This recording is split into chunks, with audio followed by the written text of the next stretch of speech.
tardes y bienvenidos a este programa de Amigos con Talento. Yo soy Nuria, Nuricoco, y me he inventado este programa porque tengo muchos amigos, conocidos y parece también que parientes muy interesantes que pensé un día, ¿y por qué no les llamo y les hago entrevistas y les pregunto qué hacen, qué no hacen?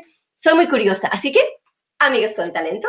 Para cada entrevista me encanta vestirme acorde a la temática. Hoy vamos a hablar con un rockstar, un punk rockstar. Entonces me he puesto un poco rockstar, no sé si estoy como en los años 80, bueno, a mi manera. Estoy, mira, con mi eyeliner, estoy cool. Bueno, espero que a mi invitado le guste. Nada, nos estáis viendo por mi canal de YouTube y mi página de Facebook, así que like, dar, bueno, o no. Si no os gusta, no dar like, pero si os gusta, like. Nada, comentarios y preguntas, siempre lo digo, comentarios. Nuria, qué guapísima eres, qué look, nos encanta el programa. Y preguntas, los invitados, hoy tenemos un invitado de lujo. Si no hacéis preguntas hoy, ya cierra y vámonos, es que ya no sé qué voy a hacer con vosotros. Bueno, dicho todo esto, estamos con Piro Pendas, que es el vocalista de Ritmo Peligroso, nos va a contar un poco toda su trayectoria. No, en media hora no vamos a dar no vamos ni a rascar, pero estoy muy emocionada. Ahora os contaré un poco la historia, porque sí, Pendas, yo también, ahora os contaré todo. Así que voy a dar paso, a ver qué me dice de mi look. Me estoy asando ya, me voy a quitar todo ya, así que... Piro, buenas tardes. Saludos, Nuria, qué gusto. Un saludo allá por Alicante. Ya me había dicho tu padre que vivías por allá. Pues sí, venimos siendo primos segundos, si no me equivoco, pero somos primos, somos sangre de allá de Cangas de Onís, Asturias. De Cangas de Onís, qué impresionante, madre mía, Piro, pues ha sido de verdad un descubrimiento. Bienvenido a mi programa, muchísimas gracias por esos 30 minutos que me vas a regalar. Lo primero que siempre pregunto a los invitados es, ¿qué tal estás? ¿Cómo has vivido? Creo que estás en Miami ahora. ¿Cómo habéis vivido toda esta locura, pandemia? Sé que es diferente en cada país, pero ¿cómo has estado? Mira, para mí, la verdad, ha sido mucho más fácil que lo que yo me esperaba, ¿no?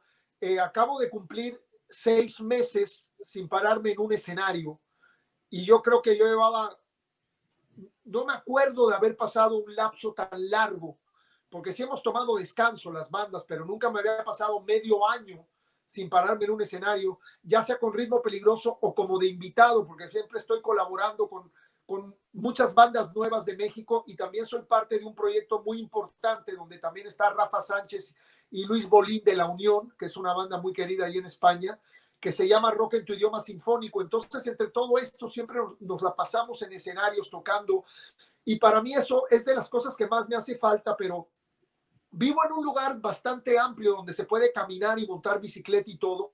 Entonces he retomado mucho el hacer ejercicio al aire libre y me siento muy bien. No he tenido verdaderamente que estar encerrado. He salido de pronto a la farmacia o de pronto al supermercado, a ese tipo de cosas. Y sobre todo, Nuria, he tratado de aplicarme mucho al proceso creativo. He estado componiendo porque la pandemia, cuando verdaderamente llegó, que fue como a mediados de marzo, yo tenía un viaje a la Ciudad de México el 19 de marzo y el 16 de marzo entramos ya en la cuestión esta de la cuarentena y tuve que cancelar mi boleto y llegaba con los músicos para grabar un nuevo disco. Queríamos sacar un disco este año y otro disco el año que viene. Y desafortunadamente esto se frenó, pero hemos estado en el proceso creativo a la distancia, conectándonos por Skype, intercambiando ideas, entonces eso por suerte no se ha frenado.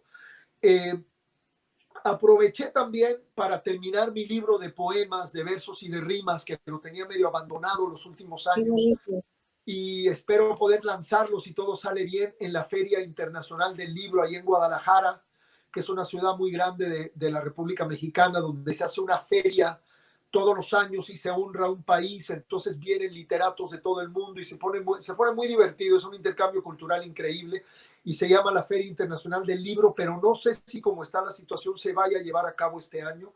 Y por último, pues le pude dar vida a un proyecto que nació en el corazón de mi hijo y me motivó y al fin tenemos nuestro podcast que ya vamos por la cuarta edición. Y muy bien, estamos teniendo muchísimas respuestas, se está suscribiendo mucha gente al canal y estamos teniendo bastantes views. Digo, es el comienzo, pero creo que hemos comenzado bastante bien, ¿no? Sí, sí, sí, yo te lo dije anterior, antes de empezar la entrevista, que estoy enganchada. Ahora que quiero hablar un poquito al final de la entrevista sobre eso y que nos cuentes, pero primero quiero que a las personas que nos están viendo aquí, a lo mejor en España, que no te conocen, un poco tu trayectoria. Sé que no nos puedes contar un poco todo, pero ¿cuándo empieza tu pasión por la música? ¿Cómo comienzas todo este proyecto con Ritmo Peligroso? Sí, nosotros fuimos sin saberlo. En 1978 formamos una banda que se llamaba Dangerous Rhythm, que es ritmo peligroso en inglés, y fuimos la primera banda de punk en México. Tocábamos canciones de The Clash, de los Sex Pistols, The Wire, de Sham 69. Teníamos una influencia mucho más del punk británico que del punk de Nueva York, ¿no? Por decir algo. Obviamente con los años empezamos a componer más música nuestra y empezamos a dejar los covers a un lado. Y fue como grabamos un EP, un sencillo, un EP y un LP, que es considerado como el primer documento grabado dentro de lo que es la historia del punk en México. Después surgieron otras bandas como Size, como Los Casuals, como Rebel de Punk, y se empezó a crear un movimiento de punk en México bastante sólido a finales de los 70, principios de los 80. En 1984, ya después de muchos años de estar cantando en inglés, empezó esta necesidad de tratar de tener un sonido o una propuesta musical un poco más latinoamericana, un poco más mexicana. Yo digo latinoamericana porque nosotros empezamos a hacer fusión con ritmos afroantillanos y rock. Entonces empezamos a estudiar un poco los ritmos afros, el merengue, el guaguancó, el son cubano, la rumba, la plena, una serie de ritmos que todo al final viene de África, pero verdaderamente evolucionaron mucho en el Caribe, sobre todo en Cuba, en República Dominicana y en Puerto Rico. Y entonces surgió una canción que se llama Marielito, que en su momento vendió más de 100,000 copias en 1984 y se volvió un hito dentro del movimiento de rock mexicano porque nadie estaba haciendo la fusión que estábamos haciendo nosotros. Todavía las mayorías de las bandas seguían muy influenciadas por grupos extranjeros y ya Ritmo Peligroso estaba como con un paso adelante tratando de buscar una identidad. A nosotros siempre nos comparaban mucho con una banda de ustedes que fue muy popular en esa época que se llamaba Radio Futura. De hecho, tocamos con ellos un par de veces en México y también tuvimos una larga amistad durante muchos años porque alternamos mucho con él, con Miguel Ríos, cuyo baterista también era cubano, nada más que exilado en Madrid. Él ya falleció, Sergio Castillo, pero tuvimos siempre como un cierto vínculo también con Alaska. Alaska fue muy amiga nuestra, tocamos mucho con ella en México y había como una relación con el rock mexicano, pero siempre que iban los españoles a México, pero desafortunadamente no fuimos muchos los grupos de rock mexicano que tuvimos la suerte de tocar en España, ¿no? Esa es más o menos la evolución de la banda, de haber pues nacido como una banda de punk con una fuerte influencia británica, a haber evolucionado en Ritmo Peligroso, haber comenzado a cantar en español y haber comenzado a hacer fusión a mediados de la década de los 80. Increíble, increíble. Me imagino que durante todos esos años habéis tenido, como has mencionado, colaboraciones espectaculares y habéis viajado por todo el mundo. ¿Puedes destacar a lo mejor alguna de esas colaboraciones que recuerdas en especial? Bueno, mira, definitivamente la primera vez que tocamos con Santana en San Francisco, en el Mission District, y era en la calle, se cerró una calle y se veía que Santana hacía ese festival todos los años y estábamos nosotros de gira por Los Ángeles y la manager se pudo comunicar con él, le mandamos un demo y aceptó que nosotros abriéramos. Abrieron una serie de grupos, pero el grupo que tocó antes que Malo, que era la banda de Jorge Santana, fuimos nosotros, así que tocó Ritmo Peligroso, después Malo y después Santana. Y eso fue una gran experiencia inolvidable. Después, cuando Santana fue a León, Guanajuato, fue un show de 60,000 personas a un estadio que se llamaba el No Camp. Él le pidió al promotor que le abriera Ritmo Peligroso, entonces tocamos otra vez con él en noviembre de 1988. Esos son dos conciertos memorables.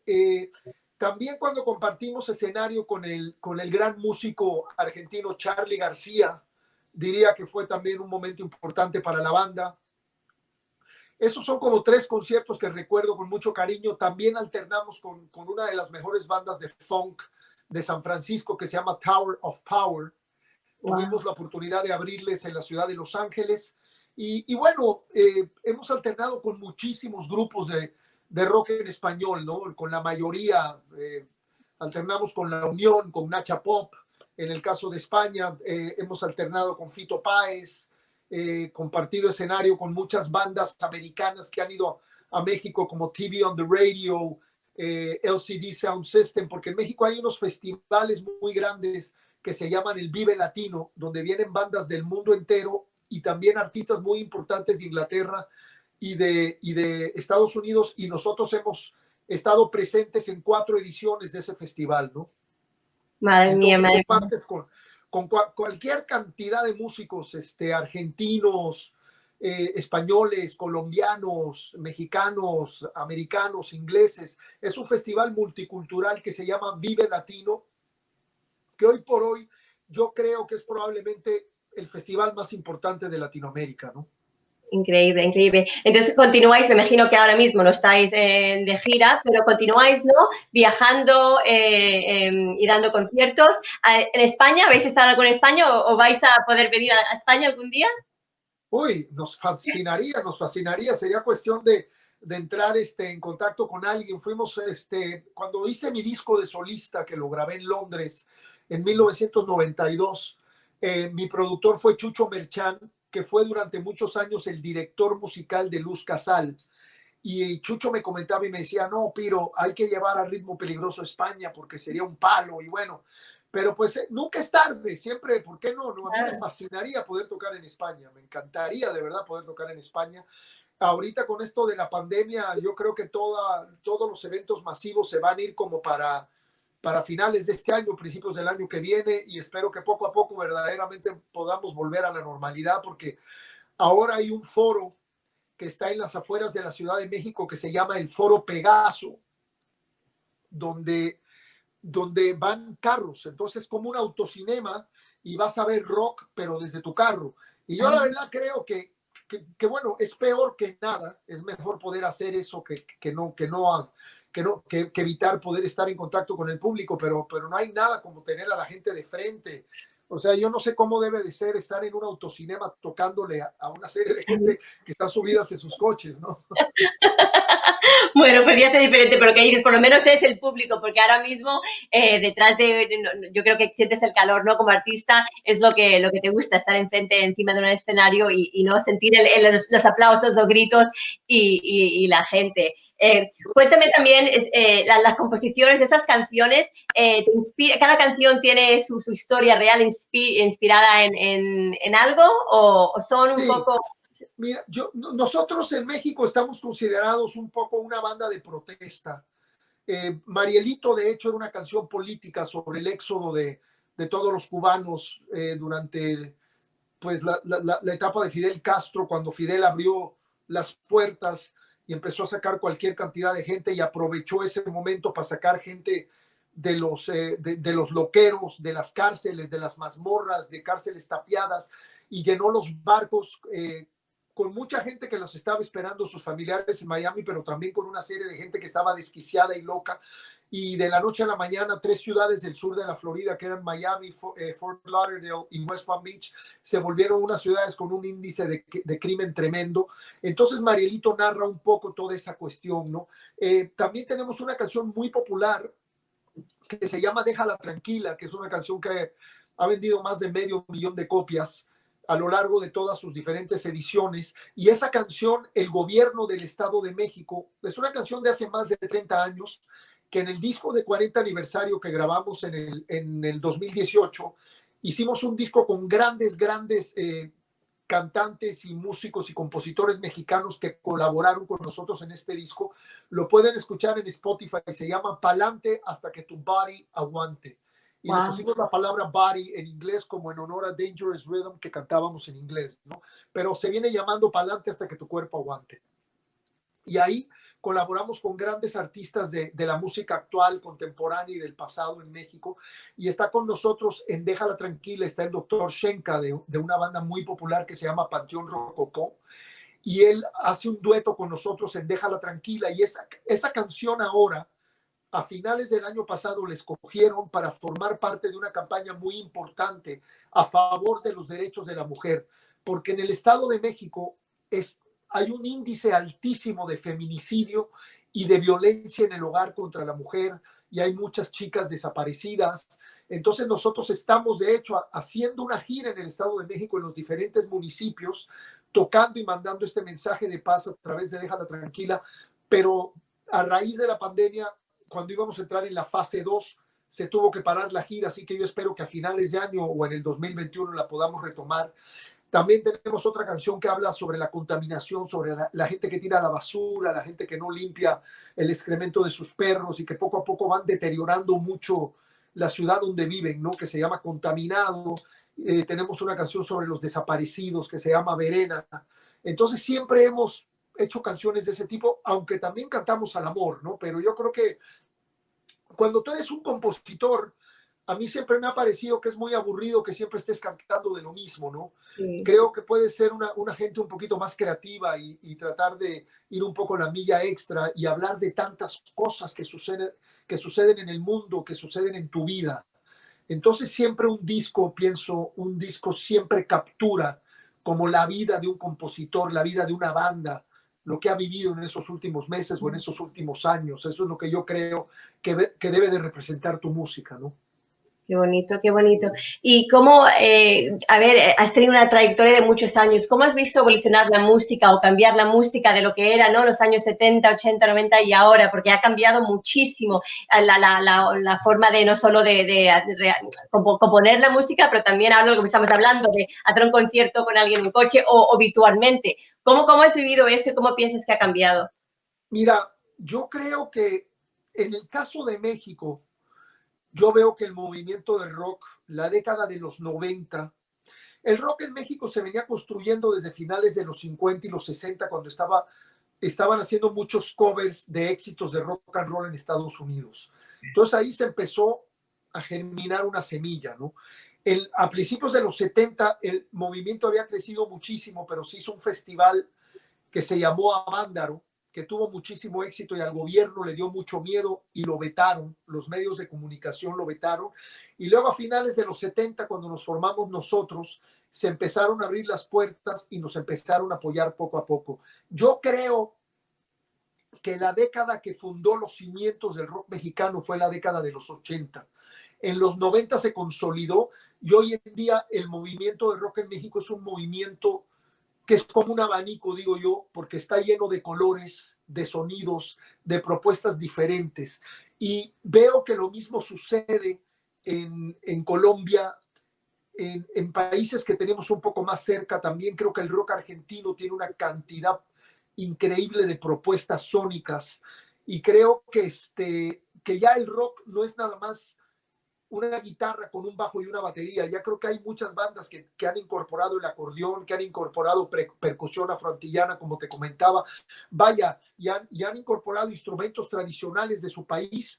Y creo que cada país tiene su sello musical, ¿no? Por ejemplo, en España hay una banda que me gusta mucho que se llama Estopa, que tiene una canción que tiene matices de flamenco con punk que se llama Como Camarón, que fue un éxito, tengo entendido, muy fuerte allá en España. Y ese es el tipo de música que a mí me gusta mucho, la música que es atrevida, la música que el artista y el compositor no se quedó en su zona de confort, sino que siempre se sigue reinventando, sigue siendo atrevido.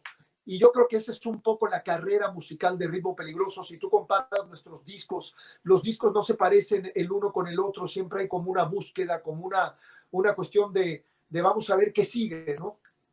Claro, claro. Me encanta. Y me encanta ahora lo que empezaste a decir en el principio, que ahora has creado este podcast de cómo está la banda. Y me encanta porque en esta media hora que estamos hablando no me puedes contar ni la mitad. Y en este podcast un poco no solo hablas de tus experiencias, pero también analizas diferentes, ¿no? Bandas o áreas. Cuéntanos un poco de este podcast, cómo nace, el por qué y dónde lo quieres llevar. Bueno, el podcast en estos momentos es nuestra nueva fuente de trabajo y es un proyecto familiar porque hasta mi esposa está involucrada en el contenido y en muchas cosas. Y mi hijo es el productor porque él es publicista, es creador de contenido, es diseñador gráfico. Entonces todo lo que hay alrededor de la producción de mi podcast es hecha por mi hijo, entonces tiene cosas muy novedosas, sumamente creativas. Y estamos teniendo mucha comunicación a través de muchos emails con mucha gente, sobre todo de mexicanos que viven en Estados Unidos y de amigos que están en toda la República Mexicana. Me encantaría que empezaran a vernos en España. Sería maravilloso poder entrar a otro país. Y es muy importante los diferentes segmentos que hemos creado, ¿no? Tenemos un segmento donde hacemos recomendaciones, ya sea de cine, de series, de libros, de películas. También tenemos un segmento donde hablamos de cosas chuscas, de cosas diferentes o extrañas que suceden en el mundo, no tanto noticias, sino cuestiones así, a lo mejor el aniversario de una persona importante que acaba de fallecer y comentamos un poco de su vida. Yo, la vida mía por lo extraña y enloquecida que ha sido, me llevó a muchos lugares del mundo, a viajar muchísimo y a vivir muchas situaciones inesperadas a lo largo de mi vida. Entonces también tengo de pronto historias que me gusta compartir, personales, que mucha gente no sabe que yo viví por ese tipo de situaciones. Y también últimamente estamos analizando un vinilo, no estamos analizando CDs, es un vinilo, porque la cultura del vinilo está regresando y yo de verdad espero que regrese para quedarse, porque con el LP, con el vinilo, todo es más grande, el arte se aprecia más, todos los créditos de quién grabó el disco, en dónde lo grabaron, quiénes son los músicos, porque con toda esta etapa digital y con Spotify y todas estas plataformas digitales, musicales, de pronto sabes a quién estás oyendo y conoces el nombre de la banda, pero de pronto no sabes ni quiénes son los músicos, ni de quién son las canciones, quiénes son los compositores, a menos que te metas a Google y hagas una búsqueda, ¿no? Entonces, me encanta el regreso del vinilo y estamos analizando vinilos, hemos analizado el Physical Graffiti de Led Zeppelin, hemos analizado el Aladdin Sane de David Bowie, el Some Girls de los Rolling Stones y discos que para mí son clásicos y que son importantísimos en las raíces de lo que es el rock a nivel mundial, ¿no?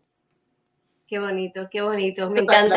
La idea del podcast, que sea como un espacio cultural donde la gente pues se pueda relajar un poco de todo esto de la pandemia. Hemos estado recibiendo muchos correos de muchos seguidores en México que están muy agradecidos, muchos trabajan en el sector salud y llegan con una carga tremenda de estar ahí en la trinchera, porque están en el campo de guerra ayudando a tantos pacientes y llegan a sus casas y nos han estado tirando muy buena vibra y muy buena onda del podcast, porque dicen que se relajan mucho escuchándonos y para mí eso es lo más importante, si puedes colaborar. Al final del camino somos músicos que nos dedicamos a entretener a la gente, entonces si también podemos hacer otro tipo de contenido para seguir entreteniendo al ser humano, a mí me parece sumamente válido, ¿no? Sí, ¿No? sí, me encanta, muy recomendable. Yo dejaré todos los enlaces, pero yo estoy enganchadísima, te lo he dicho, porque me encanta lo que dices tú, es muy ameno y cuentas cosas muy, muy interesantes, así que me ha encantado. Y me estoy fijando, ahora también quiero preguntar, porque he empezado, ¿no?, a cotillear y me encantan las camisetas esas, las caricaturas. Cuéntanos un poco de esto, que sé que ahora algo de que tú, ¿no?, de jovencito tenías ahí y tu hijo ahora lo ha, ¿no?, traído a la luz. Sí, efectivamente, cuando estaba en el bachillerato, hacía estas caricaturas, estos personajes, que muchos amigos míos, con todo el respeto que se merece, me han dicho que yo me adelanté a los Simpson. 20 años me adelanté a los Simpson. Pero bueno, esa no es la historia, ¿no? La cuestión es que creaba yo estos personajes medio punks, incluso antes de que existiera el punk, porque les paraba los pelos y eran así como con unas miradas medias frenéticas. Y resulta que de pronto ahora en la pandemia me puse a hacerlos de nuevo y me dijo mi hijo, ¿y eso, papá? Y le dije, estas eran unas caricaturas que hacía yo cuando estaba en bachillerato. Y me dijo mi papá, oye, deberías de hacerlas camiseta. Entonces hice 5 personajes, uno se llama Guacho Licho, porque en México a veces cuando te van a volver a ver te dicen, ay, te guacho Licho, por no Ay, qué decir, bueno. vemos pronto, ¿no? Entonces a uno le puse Guacho Licho. En México existió un animal medio extraño que decían que se llamaba el chupacabras, que era como Sí. una rata gigante que se comía a las ovejas y todo eso. En fin, es un mito, nunca verdaderamente lo encontraron. Entonces también me aventé un personaje que se llama el chupacabras punk. Después saqué otro personaje que se llama Timoteo el Flaco. Todo el mundo tiene algún familiar o algún amigo que siempre está preocupado por algo y este se llama Pedro Preocupado. y otro se llama Mike el maníaco, que es uno que siempre está histérico y neurótico. Entonces son 5 personajes que seguramente los tenemos en la colonia o en la familia y los vendemos. Los links están en mi página de YouTube. Por cierto, si quieren ver mi podcast, nada más se conectan a youtube.com/Piro Pendas, así de corrido. Y ahí están todas mis redes sociales. Está un link a mi tienda, que mi tienda está aquí en Estados Unidos, pero podemos mandar las camisetas a cualquier lugar del mundo. Y no son nada más camisetas, tenemos chamarras, tenemos estuches de teléfono, con todos estos personajes bizarros creados por mí, ¿no? Qué bueno, qué bueno. De verdad que te ha cundido los años, la pandemia y todo. Me encanta. Me voy a quitar ahora mis gafas de sol porque voy a leer los comentarios. Es que no, entre el calor que tengo y no veo nada, madre mía, la claridad. Espera, a ver. Ay, voy. Rodo López, un abrazo para el máster. Rodo López, un gran amigo mío de Puerto Vallarta, que ha vivido por todo el mundo y ahora está viviendo en Puerto Vallarta y siempre me apoya mucho. Un saludo, Rodo. Gracias, viejo. A ver, Alberto Reyes, aquí estoy. Un abrazo para ti, que sin saberlo eres mi sobrina, y para Piro, que eres muy buen amigo. Alberto Reyes. Uy, Alberto es muy querido, es muy amigo de tu papá, por eso te dice sobrina, claro. Muy querido Sobrina. Aquí en Miami. A ver, Juan Carlos Gordillos es un amigo mío. Buenas tardes. Qué gran look, Nuria. Quiero experimentar el autoconcierto, estilo intro de los Prince. Pues sí, es verdad. Gracias, Juan Carlos. A ver, es cierto. A ver, Rodo, genial el podcast, muy completo, gran contenido. Rodo te dice que le gusta el podcast. Qué bien, gracias. Y mi padre, los amigos de la Giraldilla saludan a Piro. Te estarán viendo en directo la Giraldilla. Por supuesto, ya tendré que ir a visitarlos, echarme unos cafés o unos whiskies o unas copas de vino allá con los buenos socios de Cuba. Mayores que yo, pero grandes amigos, los quiero mucho. Qué bueno, qué bueno. Y Abel Gallar nos dice, la música, claro, no solo es entretenimiento, también sirve para denunciar los problemas sociales. La música es cultura y la cultura es un motor social. Sí, Abel, eso que estaba diciendo, Piro. De acuerdo, de acuerdo. Que muy bien, muy bien. Pues nada, madre mía, te nos va la media hora, mi programa es media hora, yo contigo, bueno, menos mal que tengo los podcasts, porque me voy a hinchar a verlo todo y aprender más hacia ti. Dejaré todos tus enlaces también en el vídeo, en la descripción del vídeo. Te agradezco muchísimo este tiempo, me ha encantado, de verdad que soy fan, y espero que puedas venir a España y puedas venir aquí Seguro que sí, Nuria. Muchísimo gusto y muchísimas gracias. A Fue ti. un placer, se pasó volando la media hora. ¿Ves? A ver, mira, aquí hay otro, Víctor Manuel Méndez. Háblanos un poco del documental, del Dangerous Rhythm. Efectivamente, sí. Bueno, eso fue un punto importante que omitimos. El 22 de mayo lanzamos el documental de los primeros 5 años de Dangerous Rhythm, de 1978 a 1983, que es como la época fuerte del movimiento punk en México, y se llama Aquí no pasaba nada.